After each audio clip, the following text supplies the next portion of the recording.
Some other things that people don't want to watch. The Mets, they are falling. They are falling fast. 7 games back after leading the division for 90 straight days. My New York Mets fans, I'm sorry. I'm here for you. This is a safe place. I won't laugh at you because I have a lot of Mets fans that go through this every year. So I'm here for you. The main reason gonna Met, bro. This is way too consistent of a thing for them. I'm not being number one and then just falling games behind and they just die, bro. They just die out every single year. I'm not even exaggerating. On the baseball show with me and John, I said for a good 4 weeks straight, dude, they gotta keep winning. They got to keep putting their foot on the pedal and keep going because they're going to collapse every year. Right? And then the 5th week, they were up 6 games. And I'm sitting here next episode with John. I go, dude, I got to apologize to my Mets fans. I think they got this locked. Boom. Done. So should have knocked on wood. Should have knocked on wood. Good job. Good shit, bro. Good fucking shit. We see why we knuckle touch because our Yankees. Yes, sir. Rising up, baby. Rising up.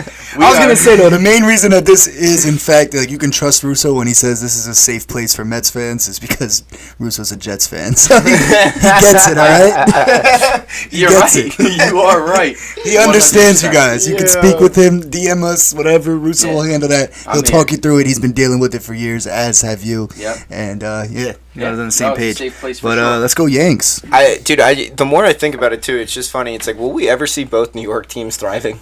Is that a possibility? Because it's either one or the other, man. Yeah, it never works out. It never works out where it's the both of them coming up together and New York can be happy. It's just all 5 boroughs together. It's just nah, bro. Bronx is souped right now. That I don't know. I guess Manhattan, whoever lives there, is just they're pissed about the Mets, and most of the people in New Jersey. But it's same shit. Brooklyn's chilling with the Nets, and then you got the dudes in Manhattan. They're like, yo, what the fuck are the Knicks doing? Well, they made the playoffs last year. Yeah. They're on the way. They're on the way. We might see that in the NBA first before the other teams. 100%. But it just blows my mind that it's just it's so wishy-washy with both of those teams where. And it's the fan bases as well. The Mets fans, I feel like they're so used to being oh, okay, well, we can't get our hopes up. And the Yankees fans are more so on the other side of what the hell is going on? Why aren't we winning? Why aren't we killing it? We're the fucking Yankees. We bought this team. We bought these wins. Why are they not coming in? Hey, they stayed under $210 million. All right, they stayed under. I'm not knocking it, bro. Go. Why are they under 210? Go buy someone else. What the fuck are you doing? Start spending the money. We know you got it. Yeah, what? I don't know. That's what the Mets should start doing too. I mean, I think Cohen's gonna start doing it. I gotta say though, for the Yankees, what they've been able to do in the past 35 games is actually just insanely impressive. Insanely impressive.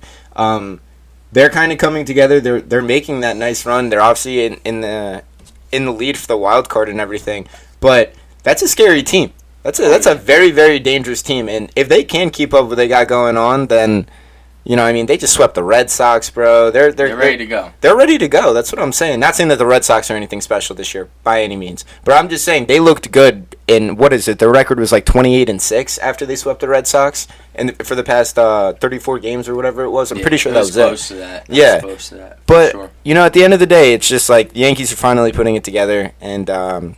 Gonna be an interesting offseason if they do make the wild card and they can make that push. Yeah. My only thing with the Yankees is that, everybody's sitting here and you got to give praise to Brian Cashman. I get it. The guy made 2 stellar moves and he's not even paying the 2 moves that are literally holding this team down. Seriously. Joey Gallo and Anthony Rizzo got him from the Cubs and the Rangers and literally is not paying a single dollar for them. It's ridiculous. So you got to praise him for that, but at the same time, can you really praise him if we went into this season and they showed what they were and you had to add 2 elite players to then say, all right, now we're good? This is what I planned for the whole time. You know what I'm saying? How much praise can you give? You got to give him praise for making the trade. Yeah. But how much praise can you give him for building this team that was shitty at first? Yeah. Because, I don't want to say they added a lot. They did bring up a lot of people. They brought up a lot of people from the AAA. Yeah, but they were working it. Some of them worked out, some of them didn't. And I think this was just this is just some schoolyard Yankees bullshit. Where it's all right, it's coming down to the end of the season. They're we got a chance for the wild card. Go out and get Gallo. Yeah. And then, go out and get this guy. And figure it out. Figure out the way, we're the Yankees. We're going to be able to do it one way or another. Thankfully, they pulled it off. Thankfully, it's all working out for them. But, that was definitely, for him to do that was a big leap, man. For like adding 2 guys to a team that's been playing together, trying to figure it out, trying to make a run together, and who was to say that they would even come in and do as well as they're doing? They could have been complete and total failures, trying to it's a huge change for both of them. But at the end of the day, you're right. You got to give them credit where it's due. So I mean, I'm more on that side of things than kind of looking back in the past and being like, well, what was happening early on. It's kind of all about now and the run that they're making now, and I think that's kind of why they're being so successful. The entire Yankees organization just put the past 6-7 months behind them, and they're just like, okay, well, this is what we got now. We're in a great position. Let's do it. Yeah. I mean, it makes total sense. You gotta give it to Cashman. I get it, but I don't know. Just something to think about because in the I don't know. It's just the off season. You got a lot of things in the future you got to figure out, and that's why I'm worrying. Because we said dynasty. We're building for something for 10+ years. Well, now we're already remodeling and trying to figure out something else. Yeah. And you only have a 2-year window now before 4 of your good free agents, literally people that are holding you down, are free agents. Yeah, and you can't sign them all. Yeah, you can't. So you cleaned up the mess for this year, but you made a more of a mess for the next 2 years now. I think they're just trusting the farm system. They're just trusting the hell out of it, which I mean, they should. That's the thing, though. But they're not, because they started bringing back the AAA. They started putting the AAA players back to AAA.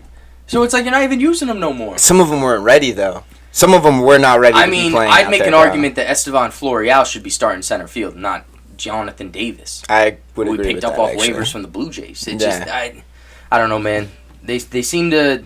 It's always win-win-win. I get it. But I think you had the year to say, let's step back and remodel. Yeah. And instead of that, you said, let's add on to the mess and see if we can win this year and go on. So, something to think about. But if you like that baseball talk, go ahead and tune in to Deep to Right, our other show on the platform. Yes.